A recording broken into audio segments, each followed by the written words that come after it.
Now, reflecting on what happened, what would you say was the overall contribution of the pharmacy service to the emergency response?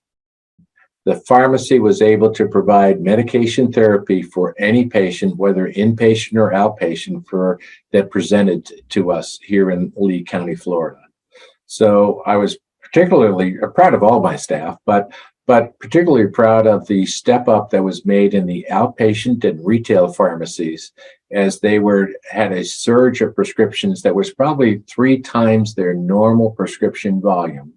Imagine a pharmacy that is built to do 200 to 300 prescriptions a day that is now doing anywhere between 700 to 900 prescriptions a day. And uniquely enough, not only the supplies to be able to provide those prescriptions, but the personnel to be able to provide those prescriptions 24/7 in a time period where a lot of people did not even know the impact of the hurricane on their own home. Maybe they had difficulty checking in with their own family. And when you lose your possessions, I did have some people that were totally flooded out with their home and lost their car and still came into work. So, I mean, it's quite an admirable to be able to provide care as a caregiver, but knowing that you lost all your possessions. Of course, you can say, well, there is nothing to go home to either because you lost your home. But it's kind of unique that I had people that were working, but they lost basically all their home possessions, if you will, which is in most cases everybody's earthly possessions, and still come into work. So this one was quite dramatic. We usually think that in regards to hurricanes, we over prepare, because sometimes we get ready and we do some of these things and the hurricane does not hit. In this case, we prepared and we were ready and we provided care. We did not really see that the devastation that happened to the community would be as widespread as it was. And in this case, like I mentioned, there was the wind and the rain, and that had some damage, but the storm surge provided the devastating damage in Lee County, Florida this year.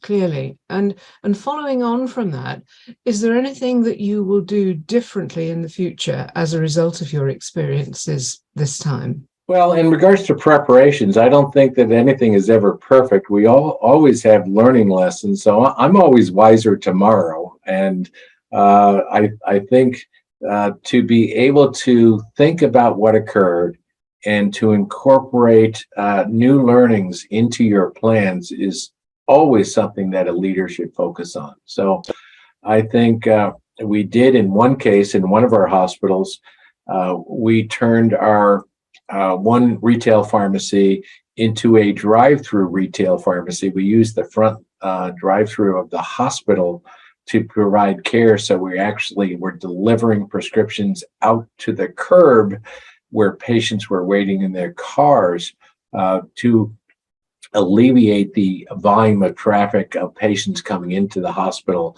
that really didn't need to come into the hospital. So you come up with innovations. I was proud that we did not run out of any drug that we needed. So our hurricane packs did allow us to provide care to our patients. So we did not run out of any particular drug, which was kind of nice. We did get kind of short in a couple of cases, and some of our suppliers did have some trouble traveling down to our area post-hurricane, but we made it through those issues through heroics on an individual and team basis that were really dramatic. So every one of my employees, whether you're in Team A or Team B, you've got your own stories of success, teamwork, pride. You also have your own stories of tragedy, loss, disappointment that occurred from the impact of the hurricane. But overall, I think it really was something that the team really made it successful as it could be. And your last word? Well, I think the leadership in our hurricane response, it really starts with the top of the organization. So the chief operating officer, the chief executive officer have had this experience. This is my second major hurricane. Now we prepare for each one as they go by, if you will. So we are watching hurricane season, and whoever thought that I would be looking off the west coast of Africa for weather patterns to predict, our local weather does do that for us, but we kind of almost prepare for it so we can respond to it.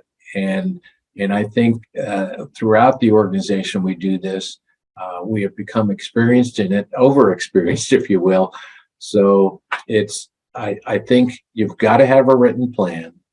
Think about not only your employees, but the pharmaceuticals and the supply chain and the unique needs post-hurricane. And you really need to take those learnings and put them together to enhance your plans each and every time. So we will make revisions to our disaster plan, which includes a hurricane response and response to the aftermath. And there are more adjustments to it such that we've got a better plan next time.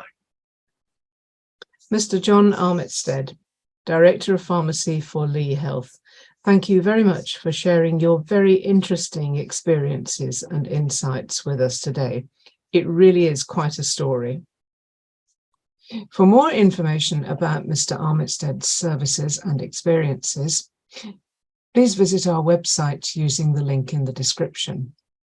And be sure to sign up for more news, videos, and journals. For updates straight to your inbox, please follow the link below. And thanks for watching.